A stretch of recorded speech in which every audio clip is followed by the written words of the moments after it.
Our story starts in North Carolina, under the cover of darkness. A man named Jeffrey is positioned on the rooftop of a McDonald's restaurant. Using specialized gear, he expertly locates a weak point and manages to force his way inside the structure. The following morning, as the manager and two employees showed up for work, Jeffrey suddenly confronted them, holding a firearm.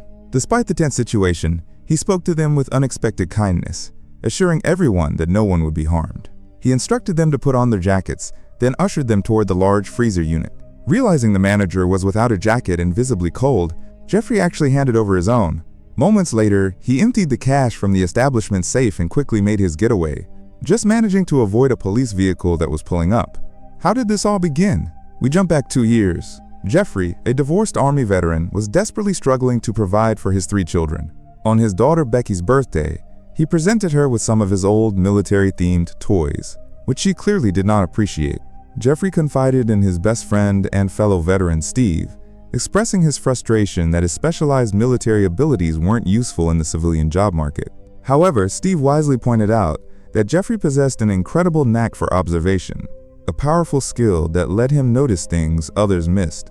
Later that day, at a McDonald's, Jeffrey dropped the kids off with his ex-wife, Tana. He tried to promise her he'd improve their situation, but Tana had lost faith in his ability to change. After his family departed, Jeffrey was heartbroken to find that Becky had left his birthday gift behind in his car. Suddenly, he watched a repairman climbing onto the McDonald's roof and an idea sparked in his mind. He went inside and, in just a few minutes, he had mentally mapped the employees, routines, and every operational detail of the business. In the years that followed, Jeffrey went on to rob a total of 45 McDonald's locations using this exact same method, cutting a hole in the roof for entry. Soon, he became notorious for these crimes, and the media quickly dubbed him Roofman. While some reports painted him as a menace, the employees he robbed consistently spoke highly of his gentle demeanor. Authorities had a sketch of him, but since he always wore a mask, they only knew his general height and build. Suddenly, Jeffrey's life was much better. He purchased a brand new television and threw an amazing party for Becky's birthday, complete with a band, a fancy cake, and the bicycle she always wanted. These sudden lifestyle upgrades, combined with the press description of Roofman, made Steve extremely suspicious. Unfortunately, the celebration was cut short by the arrival of the police. A desperate Jeffrey immediately took off running. He leaped through his neighbors' yards and reached a nearby hill, only to trip and tumble all the way down. This allowed the officers to easily catch him, all while Becky watched the scene unfold. After a quick legal process, Jeffrey was sentenced to 15 years in prison. While incarcerated, Jeffrey managed to call Becky, but before he could say much, he learned that Tana already had a new boyfriend. Tana refused to speak to him herself and forced Becky to hang up the phone. Just like that, Jeffrey never got to talk to his kids again. In a fit of despair, he tore Tana's image right off the family photograph he had brought with him. Eventually, Jeffrey began working in the prison's workshops. Here, he repeated his old routine, meticulously learning the details of the workers' daily schedules, especially the delivery truck driver's routine. Once he had a solid plan, he continued his work while fabricating all the items he would need for his escape, cutting a wooden board, welding metal pieces, and altering some clothing. One day, Jeffrey waited until the driver was back in the truck cab, then grabbed his wooden board and rushed outside. He snuck underneath the vehicle, jammed the board into the truck's frame, and hid behind it. As the truck exited the facility, a guard used a mirror to check beneath, but Jeffrey was perfectly concealed, successfully completing his daring escape. After a few hours rattling along the dusty road, the driver finally pulled over to use the restroom. Jeffrey seized the opportunity, crawled out, and carefully sneaked around the truck before sprinting into the nearby woods. There, he shed the prison jumpsuit, revealing regular clothes he had on underneath. He made it to a main road and managed to hitch a ride back to town. Outside his former home, he watched Becky riding her new bicycle. However, he didn't dare approach her, knowing the police would soon show up. In the evening, Jeffrey called Steve, begging for assistance to leave the country. Steve warned him that he was all over the news and urged him to lay low for the time being, suggesting they talk again in a month. At that very moment, a police cruiser stopped nearby, and Jeffrey urgently scanned his surroundings for a new idea. Spotting a toy store across the street, he quickly grabbed a shopping cart and rushed inside, pretending to be a regular customer. After aimlessly wandering and fake shopping for a bit, Jeffrey headed to the restroom. By climbing onto the toilet, he was able to reach the ceiling and successfully hide behind a panel. A police officer entered the bathroom to search, but didn't spot him.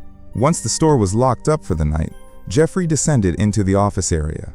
He checked the security monitors to ensure he was alone, then moved into the main store, immediately noting the positions of the surveillance cameras. He carefully tiptoed around to avoid being recorded and used a tool to reach some jars of baby food, which he ate in the office. He also watched the news coverage of the manhunt, feeling insulted when they described him as violent. He then retreated to the ceiling and remained there for the entirety of the next day. The following evening, Jeffrey found the security system manual and managed to pause the recording function. Now, he could move freely throughout the store. After collecting a massive haul of candy, he discovered an unused space behind the bicycle display. He cleaned the area thoroughly before moving in some mattresses and food to create his new secret home. As days turned into weeks, Jeffrey continued his strange life in the toy store. He slept during the day while unsuspecting shoppers browsed and came out at night to play with the toys. He got clean clothes from the donation box and awkwardly washed himself in the bathroom. By following the news, he kept track of his case, learning that the police were still actively searching for him. One night, Jeffrey discovered that the store sold baby monitors, so he installed them across the shop and the office, creating a personal surveillance system to spy on the staff. He overheard an employee named Lee asking her boss, Mitch, for every other weekend off. She explained that she had been divorced a few months prior, and the custody arrangement was complicated. Mitch coldly denied her request, which made Jeffrey feel terrible for her. Thanks to the monitors, Jeffrey managed to learn Mitch's computer password. He later used it to access the shop's system and secretly modified Lee's schedule to give her the weekends she wanted. Eventually, the media and the police lost interest in Jeffrey's case. Feeling safe, he finally risked coming out to watch the 4th of July fireworks. The next day, he modified the lock on the emergency exit, giving himself the ability to come and go as he pleased. Riding one of the shop's bicycles, he found a payphone and tried to call Steve. Steve's girlfriend, Michelle, answered, explaining that Steve had left for a 6-month contract in Afghanistan and wouldn't be back until December. Jeffrey left him a coded message. He then called his ex-wife's house, but couldn't bring himself to speak, hearing Becky having fun with her stepfather. Tana, sensing the silent caller was Jeffrey, warned him not to call again or she would alert the authorities. Jeffrey broke down after hanging up. That night, frustrated, he put up a calendar to count the days until Steve's return and started violently hitting the toys. Sometime later, Jeffrey overheard Mitch falsely accuse an employee of stealing candy, using his co-worker's large stomach as, quote, evidence. Lee immediately defended her colleague, and Jeffrey felt deeply guilty for getting the innocent guy into trouble. That evening, he quietly put all the candy he had taken back on the shelves. The next day, Lee mentioned a charity brunch at her church to Mitch, hoping he would donate something for the toy drive. Mitch refused to give away anything free from the store, not even unsellable returns. After Lee left, Mitch threw her flyer into the trash. Feeling sympathy for Lee, Jeffrey decided to take a bag of toys to the church himself. He attempted to just leave the bag outside, but a community member spotted him and insisted he stay for the entire service. While there, Jeffrey couldn't take his eyes off Lee as she sang with the choir. Afterward, he stayed for the charity brunch, mainly for the food, since he had been surviving on baby food and candy. The locals didn't recognize him, so he introduced himself as John, pretending he was new to town. He even got to chat with Lee, who was very impressed by his generous donation. When they inquired about his job, he claimed he did classified government work, so he couldn't discuss it. They invited him to future church events, and, feeling incredibly lonely, he agreed. Later, Jeffrey tried to brush his teeth, but they were excruciatingly painful from all the candy. He stole some video games from the toy store and sold them at a pawn shop to get money for a dentist appointment, where he learned he had 14 cavities. He also bought some better adult clothing to stop wearing teenage cartoon shirts. During the next church event, Jeffrey successfully charmed all the women present. A former police officer in the group was puzzled to hear about an intelligence unit in their small town. Jeffrey quickly convinced her that they were secretly operating everywhere and continued to dodge questions by claiming the answers were classified. After the event, Lee wondered if Jeffrey was gay, thinking that's why he connected so well with the women. Jeffrey reassured her he wasn't, and she asked him out on a date. The pair went to the park, and Jeffrey felt awkward when he learned Lee's ex-husband was also named Jeffrey. Nevertheless, they had a wonderful time and ended up going back to Lee's house to get intimate. Afterward, Lee told him about her 2 daughters, and Jeffrey expressed his eagerness to meet them. That weekend, Jeffrey visited Lee and was introduced to her girls, though Lee introduced him only as a, quote, friend from church since the relationship was new. He gave her daughter Dee some merchandise from her favorite video game and she was so happy she hugged him in thanks. However, when he tried to give the other daughter, Lindsay, some music, she coldly refused and went to her room. Jeffrey spent the rest of the evening playing with Dee, which helped him feel like a father again.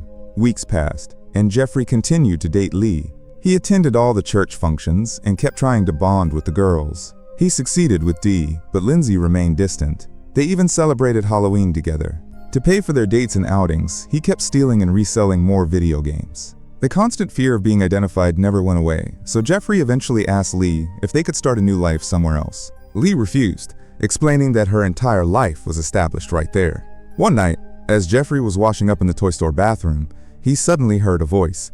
To his shock, Mitch had stayed in the shop after hours. Jeffrey's clothes were hanging in the hallway, so he waited until Mitch was in the office, then sprinted out to grab them. Unfortunately, Mitch saw him, panicked, and ran to hide. Jeffrey then pretended he was escaping by setting off the back door alarm, but he quickly ran back to his secret hideout just in time. Mitch immediately called the police, and officers soon arrived to search the store. They stayed for several hours but failed to find Jeffrey. However, they finally noticed that the security cameras had not been recording. Mitch informed them that a lot of video games had been going missing and promised to upgrade the security system. The media covered the incident, but this didn't stop Jeffrey from continuing his relationship with Lee and attending church events. During Thanksgiving dinner, Lee's friends expressed concern for her safety due to the toy store robber and suggested she quit her job. Jeffrey insisted that the robber didn't sound dangerous but also agreed that Lee should quit, which some people found contradictory. Lee opined that a person being desperate enough to wash in a store bathroom was a sad situation and shouldn't be a source of jokes. Lindsay suddenly snapped, criticizing her mother for spending more time at work than with her family.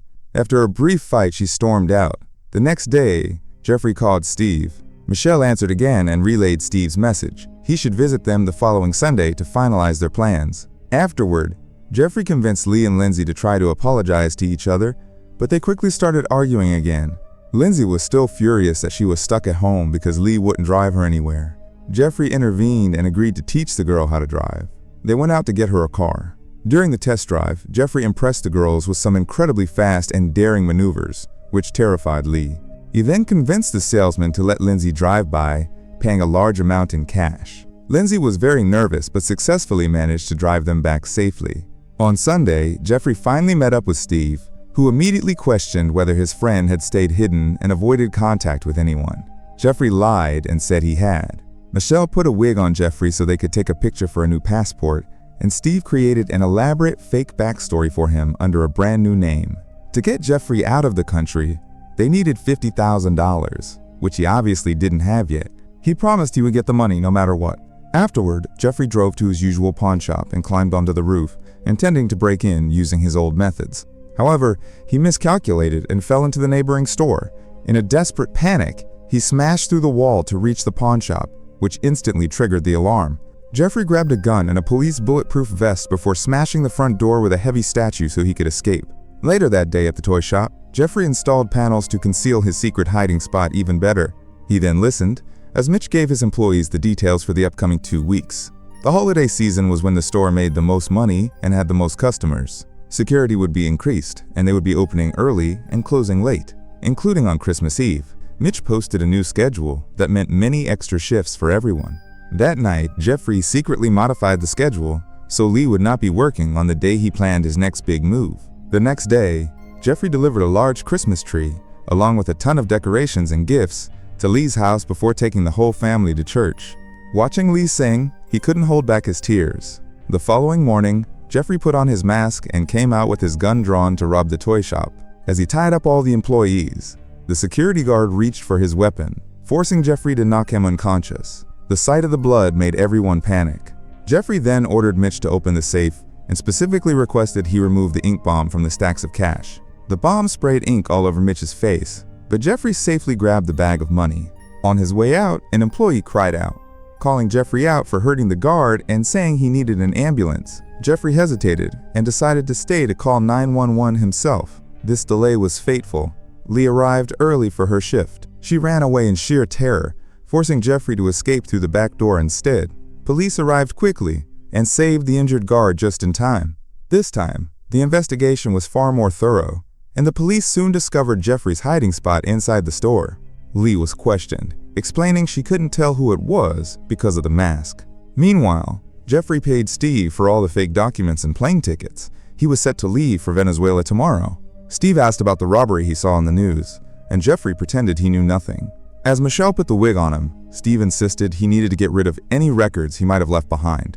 Jeffrey had no choice but to break into the dentist's office and set it on fire. The next day, Jeffrey was driving to the airport when Lee called him. After much hesitation, he pulled over and answered. Lee invited him to her Christmas dinner, and Jeffrey, through tears, agreed to go. Moments later, Jeffrey showed up at Lee's home with gifts. However, it was a setup, and police officers quickly surrounded and arrested him. In the back of the police car, Lee cried. Overwhelmed by guilt, Jeffrey was sent back to prison with a new sentence of 32 years. He placed a picture of Lee's family next to his old one and had endless time to reflect on all the pain and harm he had caused with his actions. Jeffrey began attending a support group in prison and was finally allowed to call Becky again. The other inmates were desperate to know if he planned to escape a third time, but Jeffrey had finally accepted his punishment. One day, Lee came to visit him. Jeffrey used the opportunity to apologize for everything.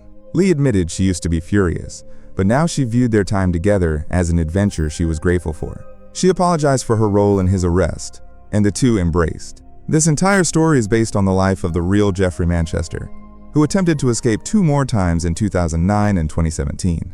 The real Lee has since remarried and recently visited him for the first time since the incident. Jeffrey will be eligible for parole in 2036 and currently works as the prison librarian. If you want to dive deeper into more shocking real-life heists and unbelievable escapes, make sure you hit that subscribe button and turn on notifications so you don't miss our next deep dive.